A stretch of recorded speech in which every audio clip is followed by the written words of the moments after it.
다 같이 일어나셔서 하나님 앞에 예배 드리도록 하겠습니다. 하나님은 영이시니 예배하는 자가 영과 진리로 예배할지니라. 아멘. 찬송가 4장 찬양 드리겠습니다.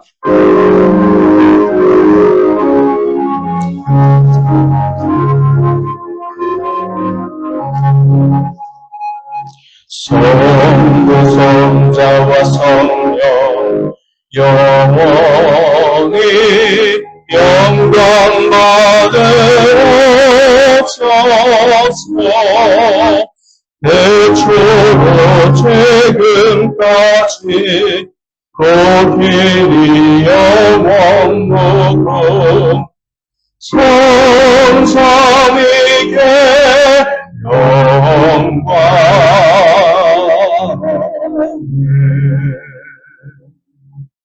죽어있는 사도신경 신앙고백 드리겠습니다.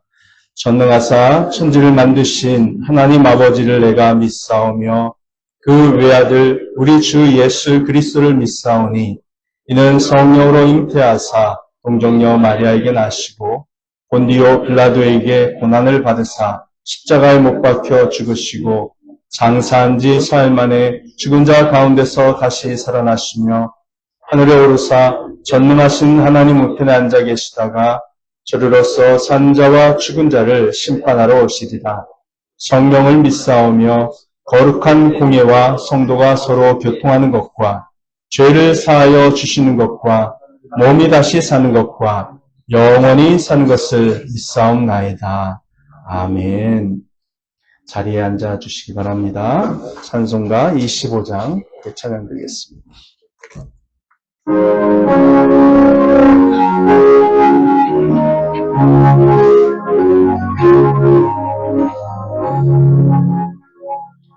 너희가 벗어서 주 앞에 들이세 저 천사 깊은 노래가 온 땅에 퍼지네. 내 문 앞에 어서 주 찬송하여라. 온 백성 죄를 속하신 영광의 왕일세. 멸관 벗어서 주 앞에 들이세 그 손과 몸의 상처가 영광적인 날에 하늘은 천사로 그 영광 보여서 고난의 신비알고자 늘 흠모하고 영광 벗어서 주 앞에 들이세 온 세상 전쟁 그치고 장평하겠네. 주보좌 앞에서 온 백성 엎드려 그하여 먹는 영광을 늘 찬송합니다.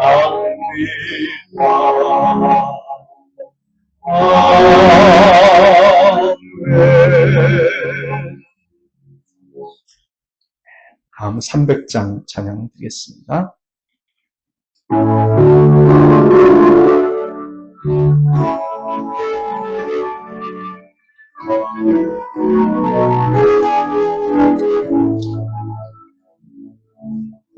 내 마음이 낙심되며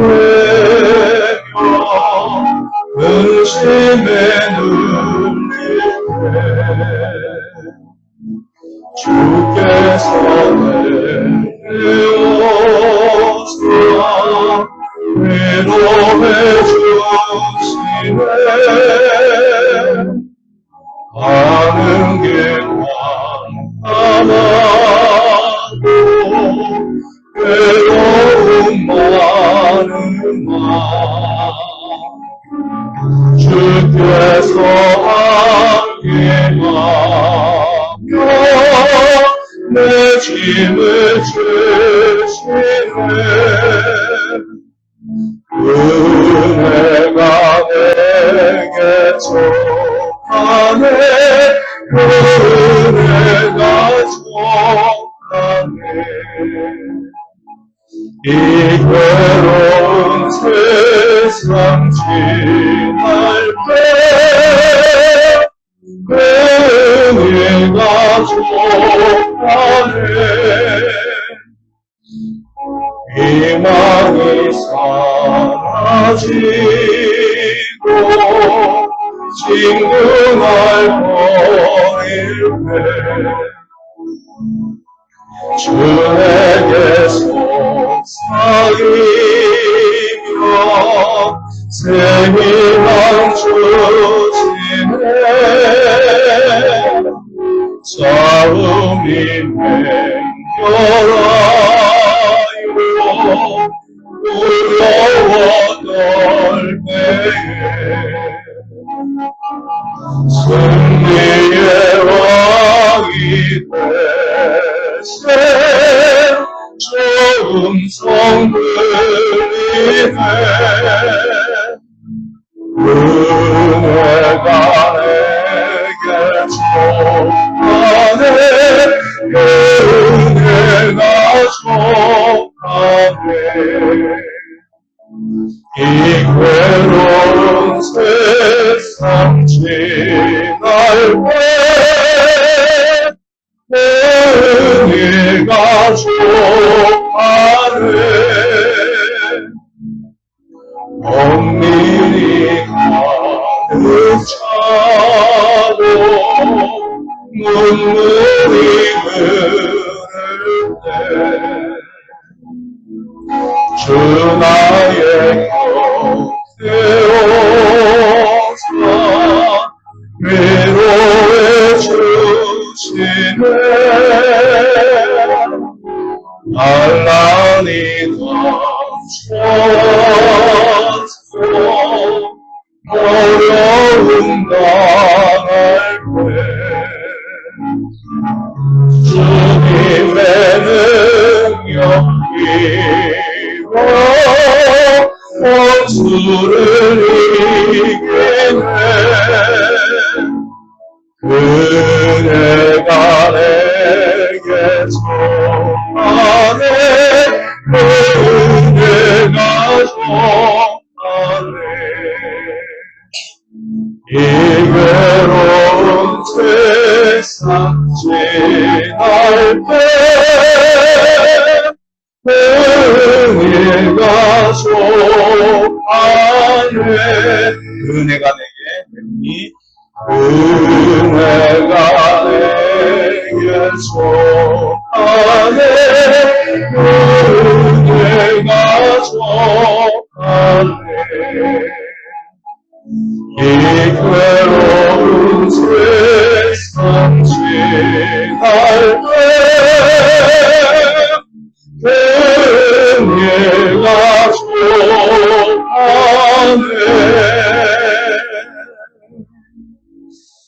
기도하시겠습니다. 자신의 목소리를 내어 기도합니다. 감사의 기도, 또 회개의 기도. 오늘 말씀을 통해서 주님을 만나고 큰 은혜 받을 수 있게 해달라는 간절한 기도 주님 앞에 올려드리겠습니다. 아멘.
감사드리며 우리 주 예수 그리스도 이름으로 기도합니다.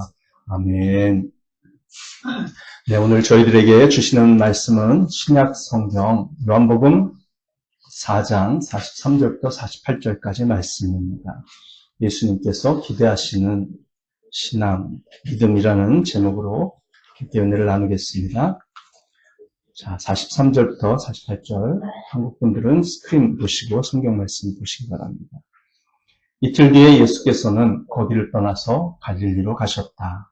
예수께서 친히 밝히시기를 예언자는 자기 고향에서는 존경을 받지 못한다 하셨다.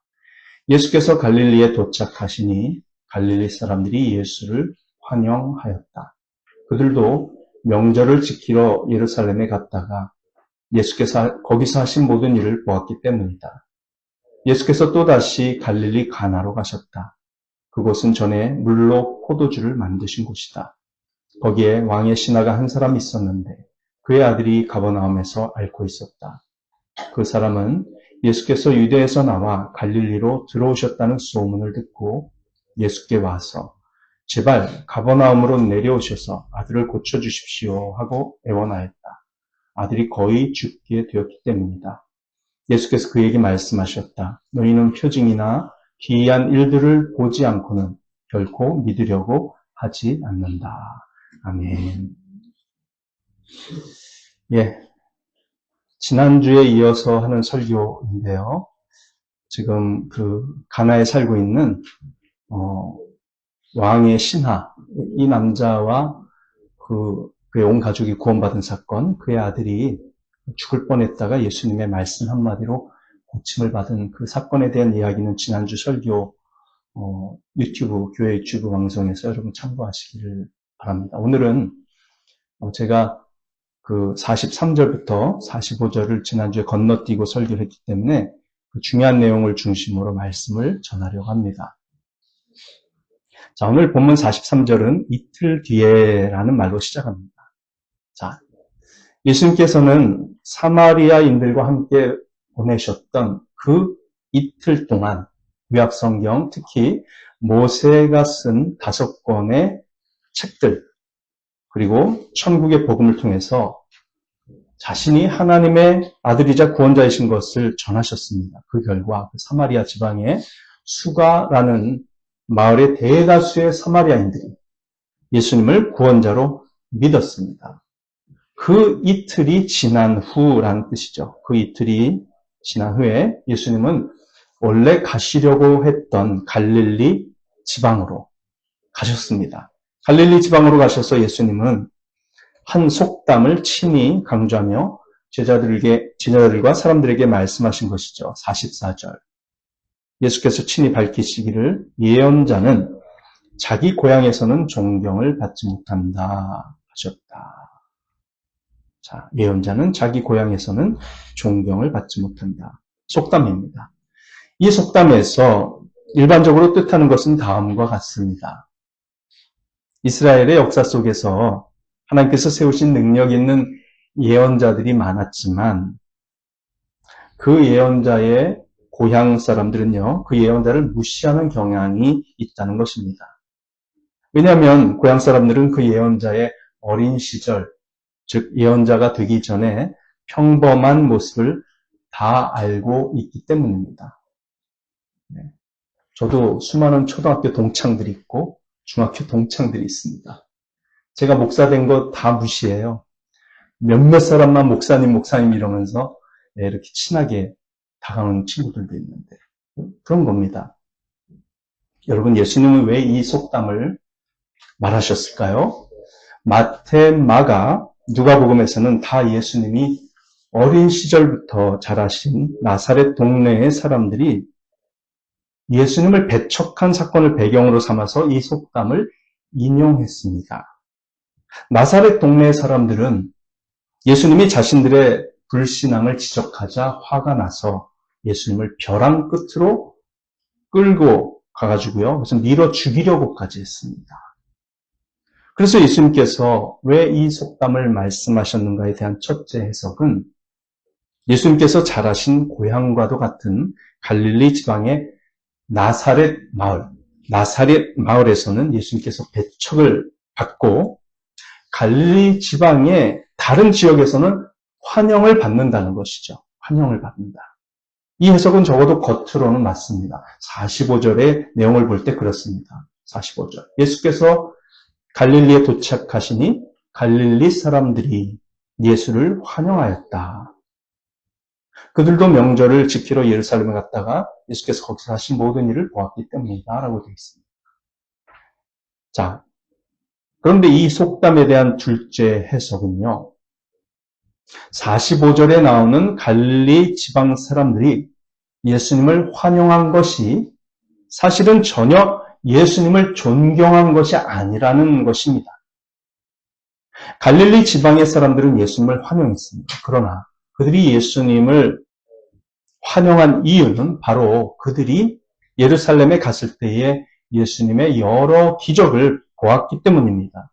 즉 갈릴리 지방의 사람들이 예수님을 환영한 것은 기적을 일으키는 예수님의 능력 때문이지 예수님을 하나님의 아들과 구세주로 믿었기 때문은 아니었다는 것이죠. 우리는 그것을 어떻게 알 수 있습니까? 바로 48절 내용 때문입니다. 예수께서 그에게 말씀하셨다. 너희는 표징이나 기이한 일들을 보지 않고는 결코 믿으려고 하지 않는다. 예수님에 대한 진정한 신앙과 예수님에 대한 진정한 존경은 예수님을 하나님의 아들과 구세주로 믿는 것입니다.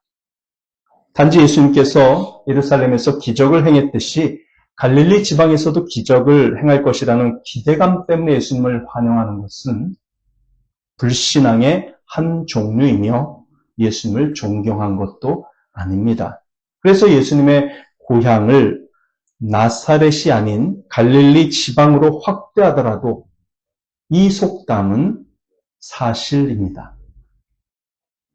자, 이 속담의 범위를 좀 더 확대해 볼까요? 사실 예수님께서 탄생하신 곳은 갈릴리 지방이 아니라 유대 지방의 베들레헴이었지 않습니까? 예수님께서 십자가에 달려 죽으시기 위해 예루살렘에 일주일 전에 들어오셨을 때 얼마나 많은 사람들이 예수님을 환영했나요? 어린 나귀를 타고 들어가시는 예수님 앞에 사람들은 자기 옷을 벗어서 카페트처럼 쫙 깔아드리고 야자수, 종려나무 가지를 막 들고서 환호를 했습니다. 예수님은 고향인 유대 지방 사람들에게도 대단한 환영을 받은 것처럼 보였습니다. 하지만 예수님께서 십자가에 달려 죽으실 때 모든 사람들로부터 거절당했습니다. 예수님의 고향을 유대 지방까지 확대하여 모든 이스라엘 땅을 예수님의 고향으로 생각하더라도 예수님은 참된 의미에서 존경을 받지 못했고 이 속담은 사실입니다. 그것에 대해 요한복음 1장 10절부터 11절에 이렇게 기록하고 있어요. 그는 세상에 계셨다. 세상이 그로 말미암아 생겨났는데도 세상은 그를 알아보지 못하였다. 그가 자기 땅에 오셨으나 그의 백성은 그를 맞아들이지 않았다. 자, 이런 내용을 종합해서 다시 한번 이 속담의 뜻을 정리해 보겠습니다. 예언자는 자기 고향에서는 존경을 받지 못한다. 이 속담이요. 예수님은 갈릴리 지방의 사람들이 기적을 또 보고 싶어서 예수님을 환영하지만 예수님을 하나님의 아들로 존경하지 않는 것을 아셨습니다. 그래서 예수님은 마땅히 존경을 받아야 하는 고향인 유대와 갈릴리에서보다 고향이 아닌 사마리아 지방에서 오히려 하나님의 아들과 구세주로 믿어졌다는 사실을 지적하신 것이죠. 그 이틀 전에요. 그렇죠? 한 가지 짚고 넘어갈 것은 예수님께서 갈릴리 지방 사람들에게 너희는 표징이나 기이한 일들을 보지 않고는 결코 믿으려고 하지 않는다라고 말씀하셨지만 그것은 예수님께서 기적 자체를 가치 없는 것으로 여기시는 것은 아니라는 사실입니다. 우리가 구원을 받기 위해서는 예수님께서 보여주시는 기적이 반드시 필요합니다. 사마리아 지방의 수가 마을 사람들도 예수님께서 자신의 부끄러운 과거를 다 아신다고 하는 그런 전지적인 힘, 즉 기적을 경험한 그 한 여인의 이야기를 듣고 예수님에 대해 관심을 갖게 된 거 아닙니까? 자, 오늘 말씀 조금 딱딱해요. 그러니까 여러분 딱딱하지만 집중해서 들으시면 정말 예수님의 마음을 깊이 깨달으시게 될 거니까 네, 조금 덥다 싶으면 에어컨을 켜주세요. 에어컨 뒤에. 좀 덥죠? 예, 덥습니다. 에어컨 26도로 혹시 히터가 켜 있나요? 뒤에? 오승구 교수님. 네, 좀 해주세요. 저 만질 줄 모르세요. 22도? 네, 그러면 22도를 아니요, 그게 아니라 난방을 에어컨으로 냉방으로 바꿔주시면 감사하겠습니다. 감사합니다.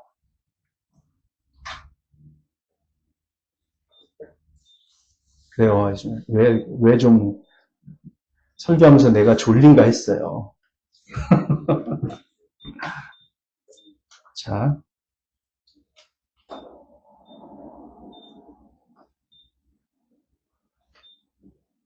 다시 집중해 보겠습니다.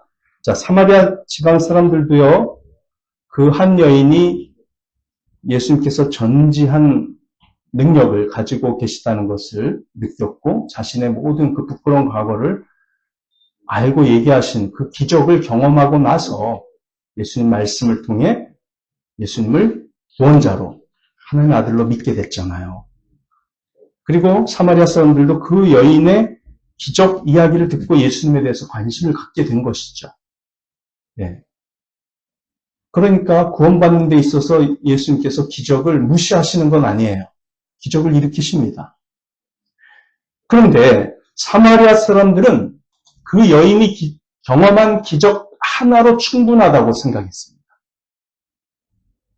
더 이상 예수님께 기적을 구하지 않았습니다.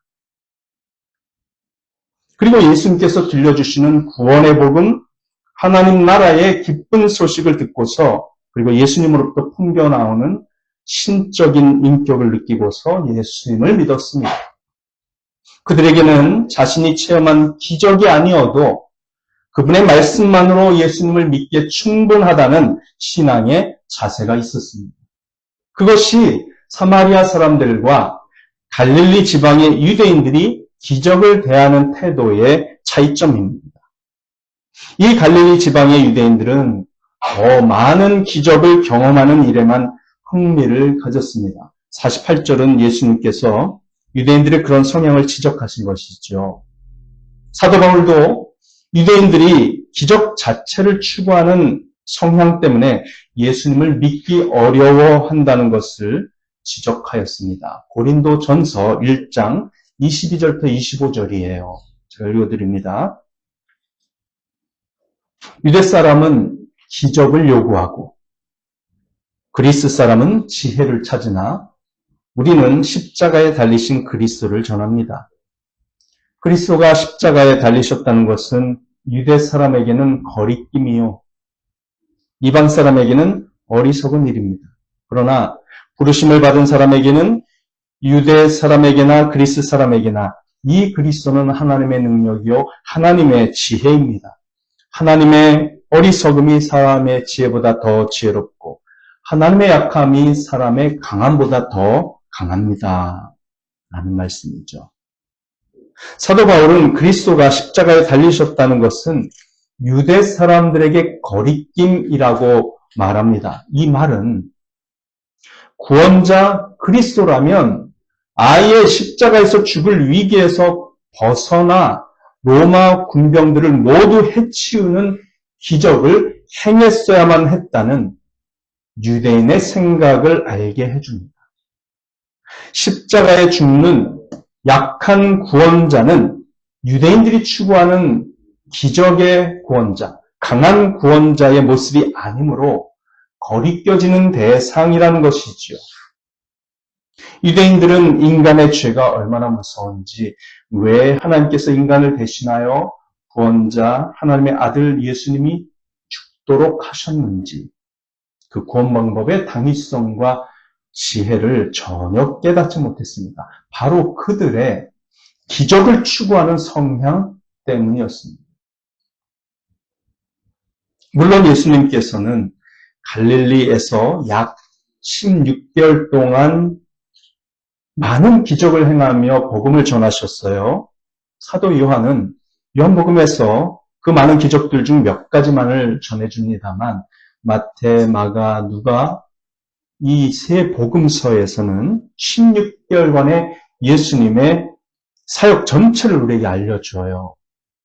갈릴리 지방에서의 예수님의 인기는 하늘을 찌를 듯했고 예수님은 그곳에서 위대한 사역을 하셨습니다. 그곳에서 귀신 들린 사람들을 고치셨습니다. 그곳에서 베드로의 장모의 병 그리고 다른 사람들의 질병을 치유해 주셨습니다. 그곳에서 문둥병자를 고치셨고 중풍병자도 고치셨습니다.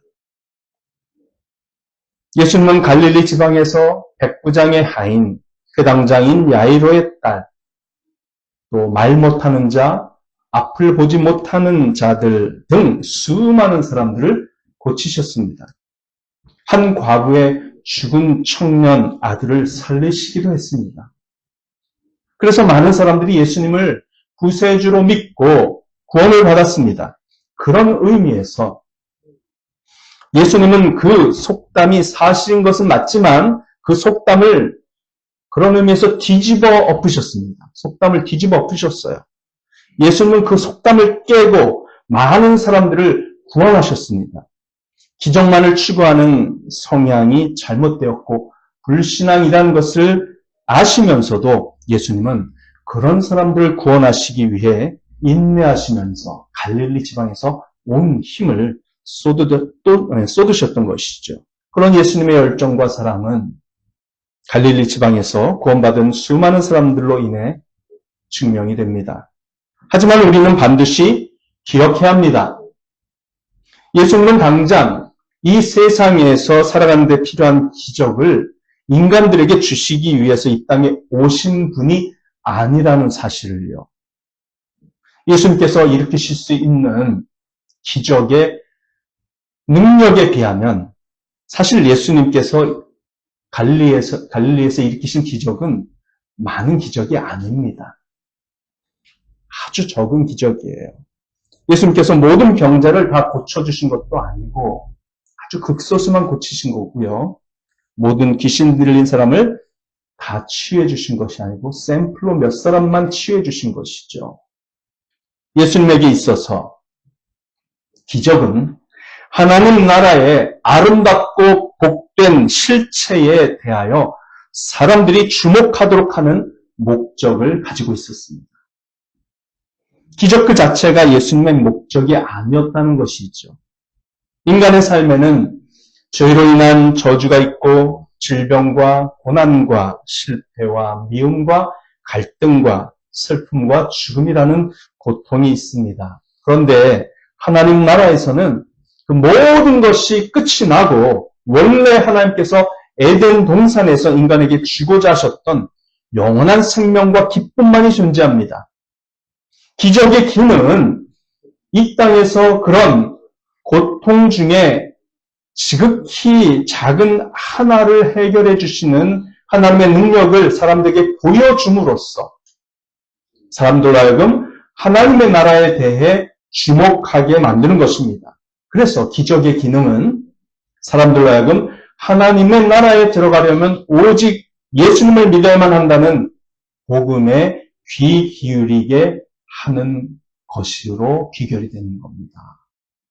사실 남이 경험했다는 기적 이야기를 들으면 그것으로 예수님에 대한 검증은 끝난 것입니다. 이제는 예수님이 전해주시는 구원과 하나님의 나라의 복음에 귀를 기울여야 하는 것이지요. 그런데 유대인들은 예수님 자신과 하나님 나라라는 가장 중요한 내용보다는 그 가장 중요한 선물의 내용보다 기적이라는 포장지에만 관심을 가졌습니다. 기적이라는 서론에 마음이 꽂혀서 예수님과 구원과 하나님 나라라는 본론은 들으려고도 하지 않았습니다. 누군가 기적을 경험했다고 간증을 하면 우리는 그것을 믿고 예수님을 만나는데 온 힘을 기울여야 합니다. 하나님의 아들이 사람이 되어 십자가와 부활의 구원을 가져다 주었다는 하나님의 말씀, 성경을 믿는 쪽으로 마음을 움직여야 합니다. 그래야만 예수님을 믿고 뭘 받아요? 성령을 받습니다. 성령님을 모시고 살게 돼요. 성령을 받은 자는 구약 성경에 처음부터 선언하는 하나님의 창조에 대해서도 믿을 수 있습니다. 그것이 바로 예수님께서 기대하시는 믿음입니다. 여러분 매일 하늘을 쳐다보시고 계십니까? 매일 하늘 쳐다보세요. 하늘을 쳐다보십시오. 파란 하늘과 태양과 달과 별과 구름과 바람과 번개가 연출해내는 그 장엄한 영화와도 같은 그 장면, 그 넓은 스크린이 매일 우리에게 하나님의 위대함을 전해주고 있습니다. 예수님께서 그런 믿음을 기대하신다는 측면에서 볼 때 기적을 체험한 당사자의 사명은 더욱 크다고 할 수 있습니다.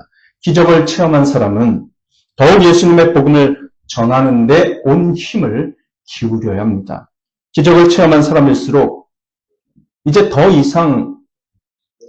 많은 기적을 바랄 것이 아니라 그 기적을 통해 예수님을 인격적으로 만난 행복을 더욱 열심히 전해야 하는 것이지요. 사마리아 여인이 마을 사람들에게 했던 것처럼 나에게 기적을 행하신 분이 계신데 그분의 말씀을 들어보니 그것은 구원의 복음이고 하나님 나라의 복음입니다. 당신도 그분의 말씀을 듣고 믿고 구원을 받으세요 라고 전도하여야 합니다. 여러분은 예수님께서 주도적으로 일으켜 주신 기적을 누군가 경험했다고 하는 이야기를 들으신 적이 있습니까? 그런 이야기를 들으시면요, 그것을 믿고 곧장 예수님께로 달려가는 믿음을 가지시기 바랍니다. 예수님의 복음, 하나님 나라의 복음에 온 마음을 쏟아 귀를 기울이시기 바랍니다. 성경을 사랑하여 읽고 배우며 깊이 음미하고 묵상하여 천국의 백성으로서 이 땅에서 하나님의 뜻대로 살아가는 데에 모든 초점을 맞추는 신앙생활을 하시기 바랍니다. 그것이 예수님께서 기대하시는 믿음입니다. 유대인들이 바라던 초자연적인 기적은 일상적으로 일어나지 않습니다. 아니, 그럴 수 없습니다. 그렇게 하나님께서 하시지 않습니다. 하나님께서 그렇게 하시지 않는 이유는 이미 하나님은 위대한 기적을 다 보여주셨기 때문이죠. 십자가와 부활과 천국을 준비하신 겁니다. 여러분은 천국을 믿고 소망하시기 바랍니다. 여러분은 오직 예수님을 믿음으로써 죄 용서받고 천국에 들어갈 자격을 얻도록 은혜를 베푸시는 하나님께 감사하시기 바랍니다. 우리가 확실히 천국에 들어갈 사람들이라면 우리는 천국 백성입니다. 미래의 천국 백성은 현재 이곳에서도 천국 백성답게 살아야 합니다. 그래서 우리는 겸손한 마음으로 천국 백성답게 살기 위해 예수님의 가르침에 온 마음을 기울여야 합니다.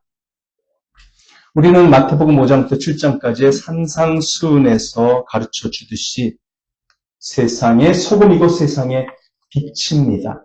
소금의 짠맛, 빛이 가진 어둠을 몰아내는 힘, 그것이 바로 우리 그리스도인들이 이미 예수님을 통해 받은 것이고 예수님을 더 잘 믿고 의지함으로써 더 많이 갖추어야 할 역할이기도 합니다. 우리가 그런 소금의 짠맛과 어둠을 몰아내는 빛의 힘을 가졌다는 것을 알고 믿는 것이 예수님께서 기대하시는 믿음입니다. 우리 그리스도인들이 소금의 짠맛이 부패를 막듯이 썩고 부패한 세상 속에서 죄가 만연하지 못하도록 하는 것, 그것이 바로 예수님께서 기대하시는 믿음입니다.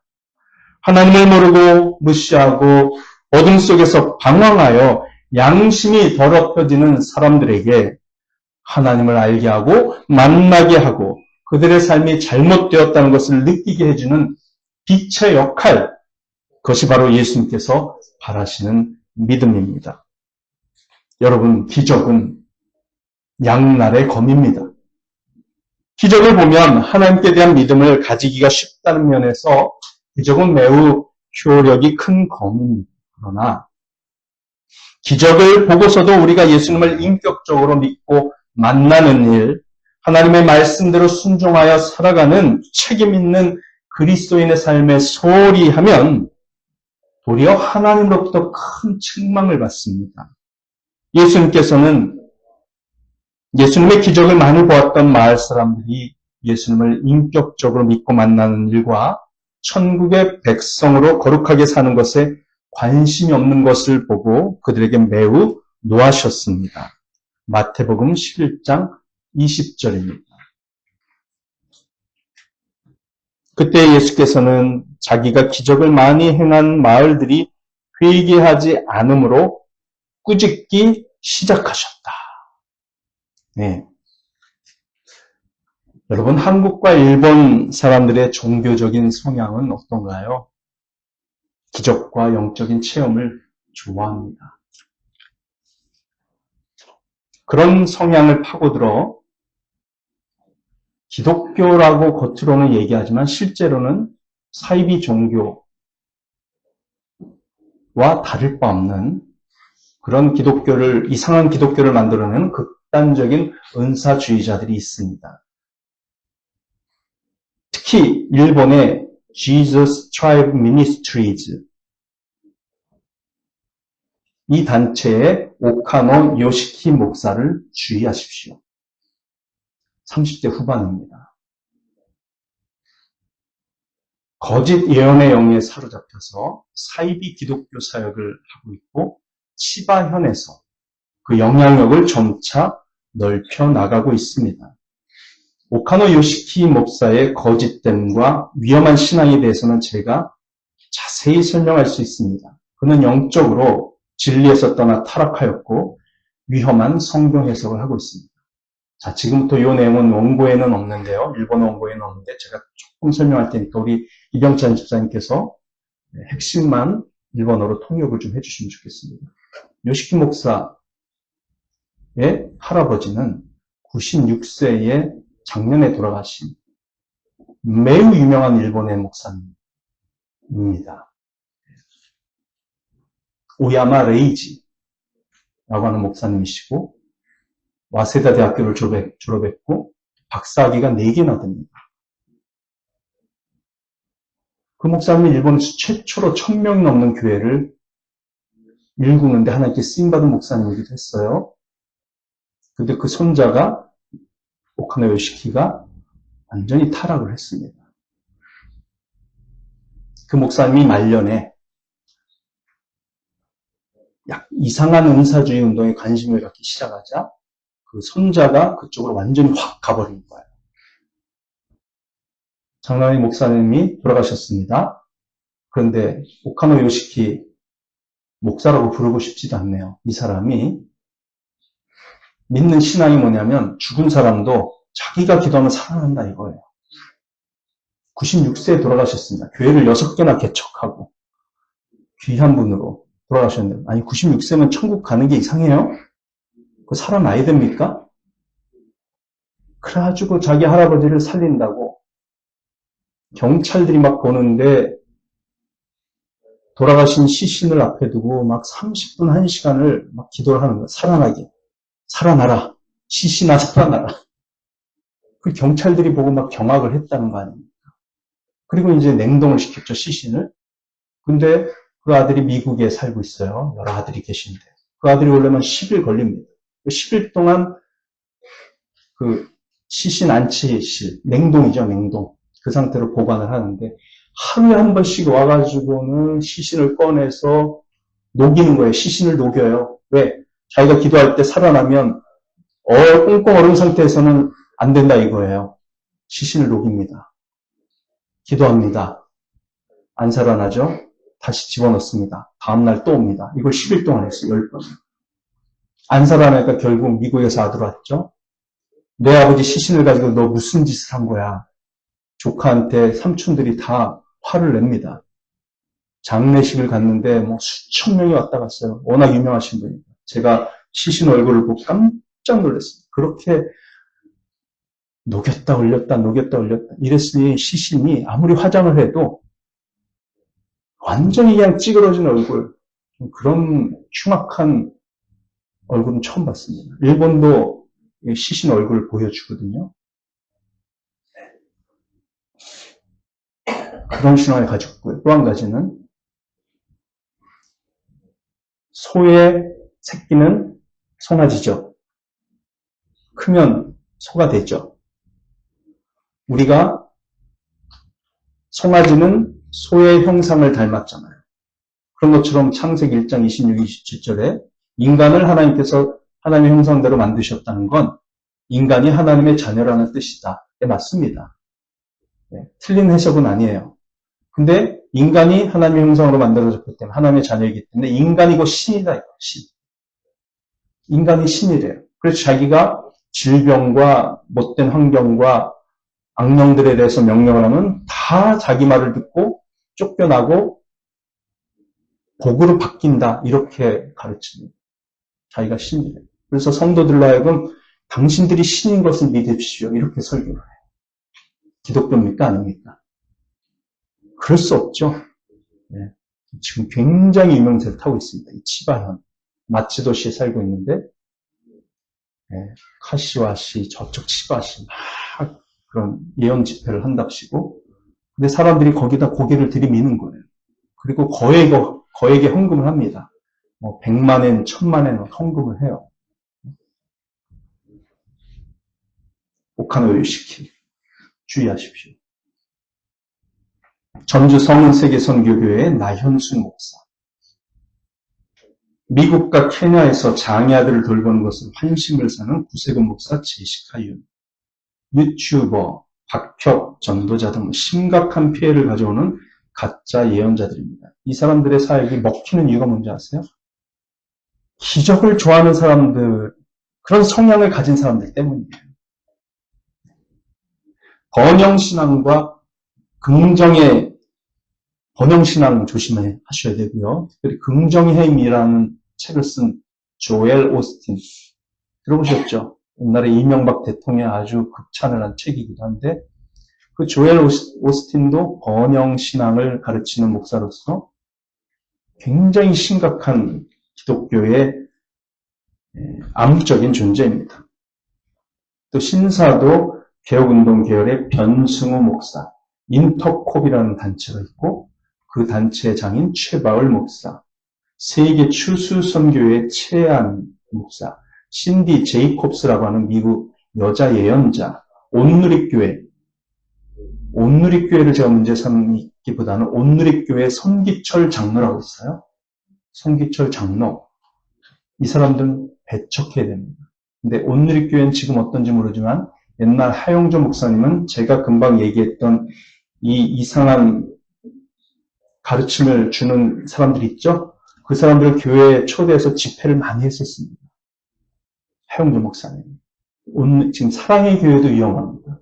사랑의 교회가 지난주에 WEA라고 하는 집회를 열었어요, 교회에서. 근데 그 WEA의 회장이 무슨 그딜사나라고 하는 아프리카 목사입니다.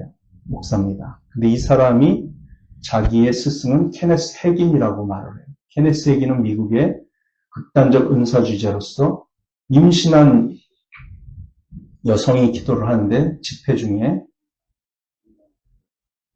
하나님께서 당신을 발로 차라고 말씀하신다. 그러면서 임신한 여자의 배를 걷어찬 놈이에요. 케네스 해긴이. 그리고 그 사람이 집회를 하면서 그런 식으로 잘못 예언을 받은 대로 즉흥적으로 해가지고 죽은 사람이 있습니다. 돈을 얼마나 많이 끌어모았는지 모르겠어요. 케네스에게. 그런 사람을 추종하는 사람이 장으로 있는 WEA 우리 대한예수교 장로회 합동총회에서는 사랑의 교회 경고를 날렸습니다. 총회에서 WEA하고는 교류하지 않기로 결의하였으니 따르십시오. 근데 사랑의 교회 오정현 목사는 WA를 뭘 그렇게 좋아하는지 모르지만 교단의 결의를 무시하고 거기랑 손잡고 대형 집회를 자기 교회에서 열었어요. 이거는 두고두고 사랑의 교회의 오점이 될 겁니다.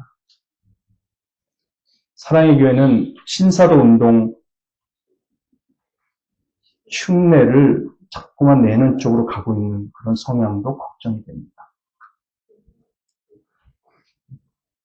여러분, 이 사람들은요, 예수님께서 기대하시는 믿음을 저버리고 있습니다. 그들은 천국 백성으로서 살아야 할 참된 신앙생활에 초점을 맞추지 못하도록 방해하는 세력들입니다. 제가 오늘 좀 정색하고 설교하잖아요. 좀 무섭죠?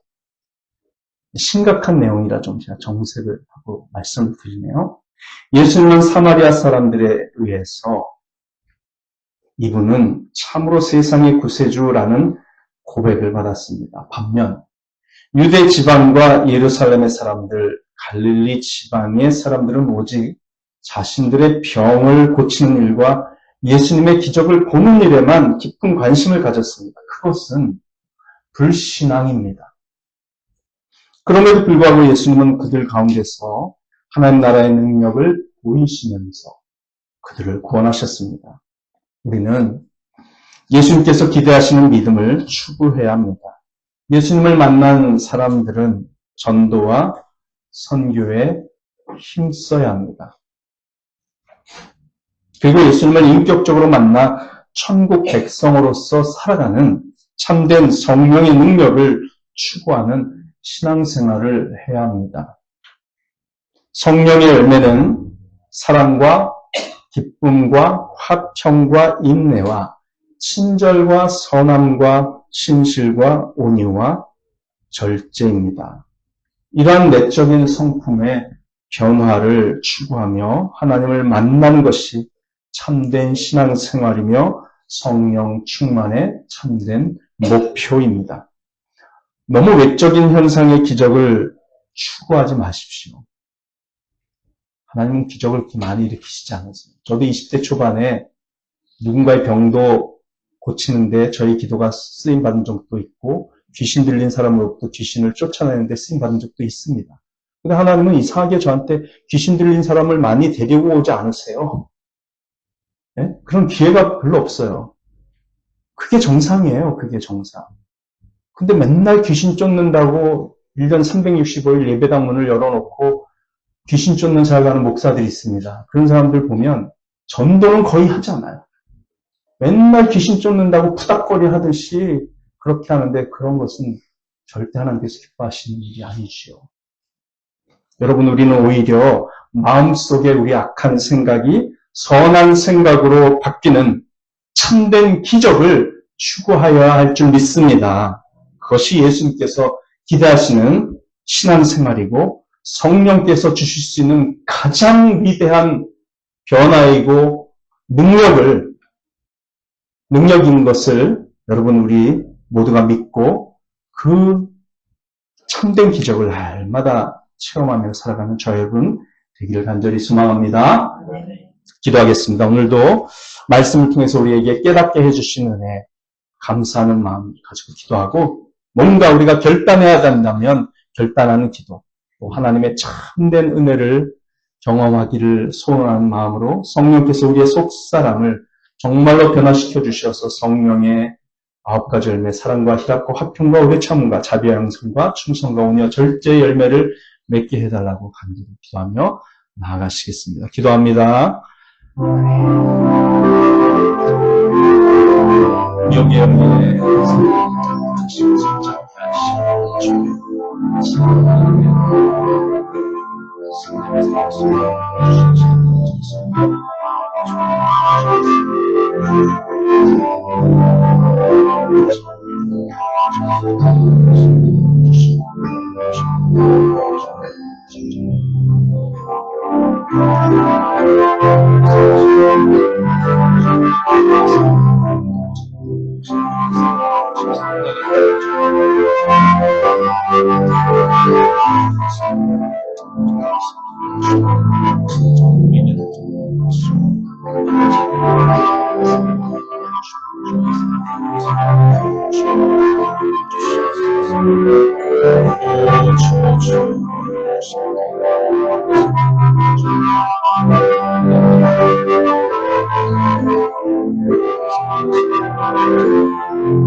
하나님 아버지, 우리의 불신앙에도 불구하고 우리의 문제를 해결해 주심으로써 예수님만이 구원자이신 것을 믿도록 인도하시는 주님의 인내와 사랑과 은혜에 감사드립니다.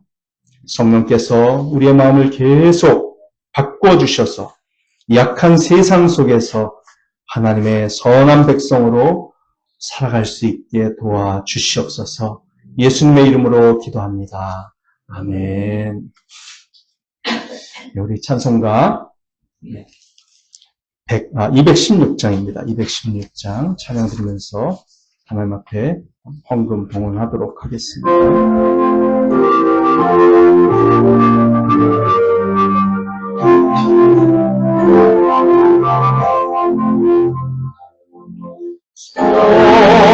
성자의 피난모 날 위하여 버리신 그 사랑 고마워라 내 머리 숙여서 주님께 비는 날 나누어 주님께 바치리까 지금도 날 위해 안구하시 이 어떤 믿음이 아오나니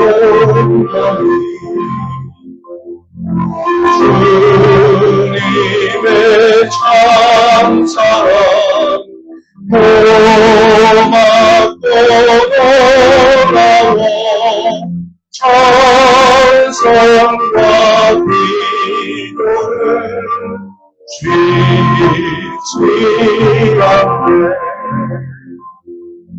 주님의 십자가 나도 지거워 진실한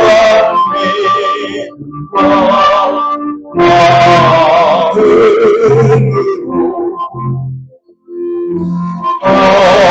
언제의 사랑과 친절한 위로를 내게 나에게 하옵소서. 한 가지에도 알았으니 내 평생 슬픔만 즐거우나 이 몸을 온전히 주님께 바쳐서 주님만 위하여 늘 살겠네.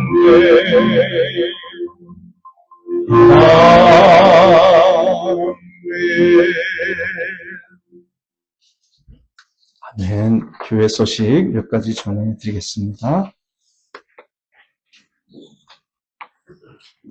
네, 오늘부터 3개월 동안은 지금 이 12시 2부 예배 때 이렇게 한국어로 제가 설교를 하고 일본어 자막을 내보내는 방식으로 한번 해보겠습니다.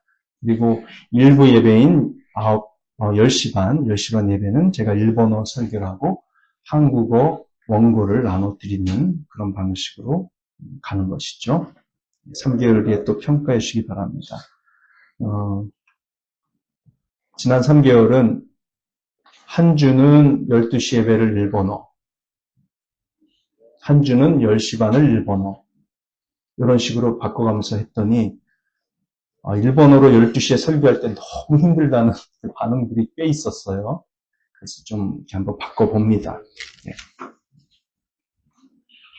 자, 우리 행복축제 추수감사주일 특별 찬양 연습 오늘 3시 10분부터 50분까지 있는데요. 2층 소예배실에 참여하시는 분이 현재 8분이십니다.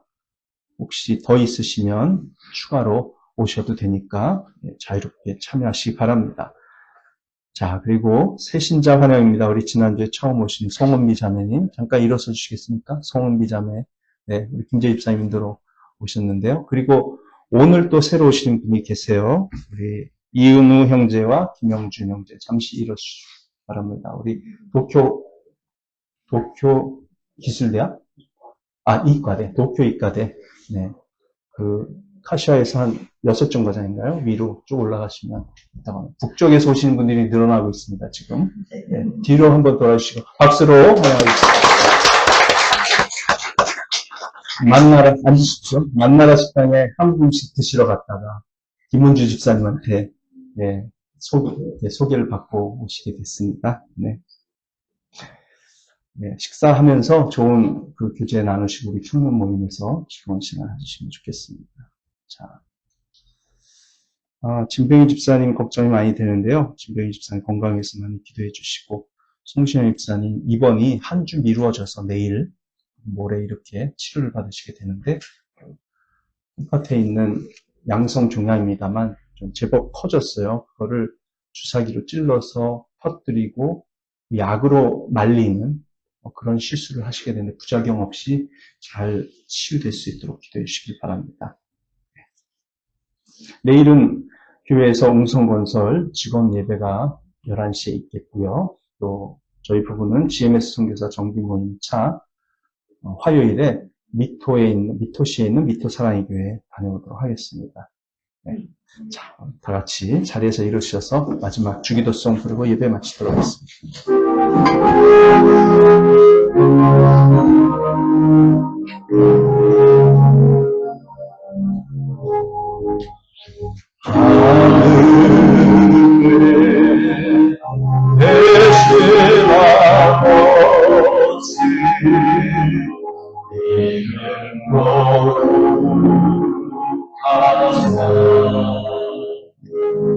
주님 나라 임하시고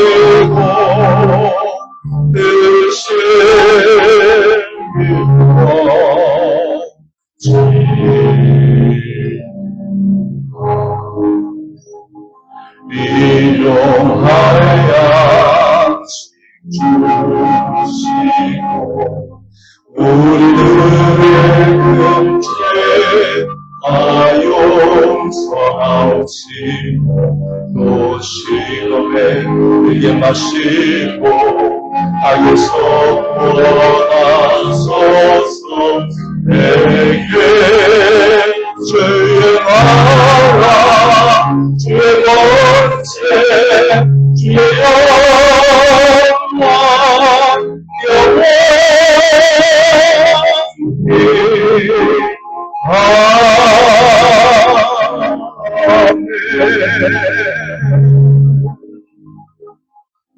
기도합니다.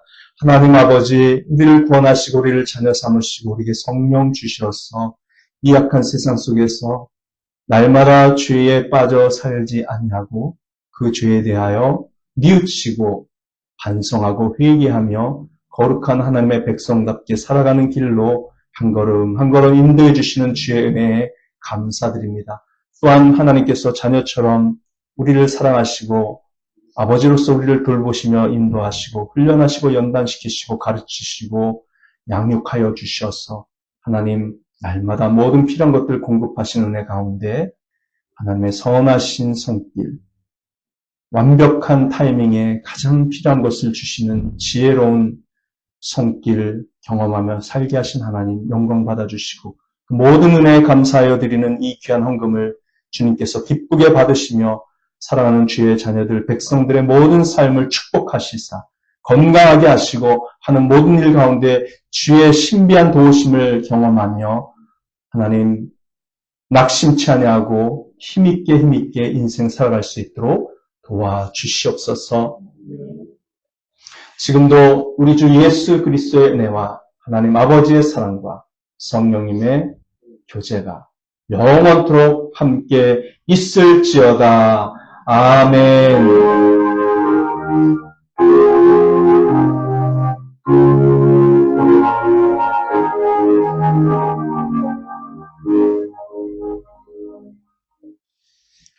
예배를 마쳤습니다. 우리 앞뒤 좌우로 사랑하고 축복합니다. 이 말로 서로 인사 나누시겠습니다. 사랑합니다. 축복합니다. 사랑하고 축복합니다. 자, 우리 용기 있으신 분 앞으로 오셔서 또 우리 새로 오신 분들한테 인사 나누시기 바랍니다.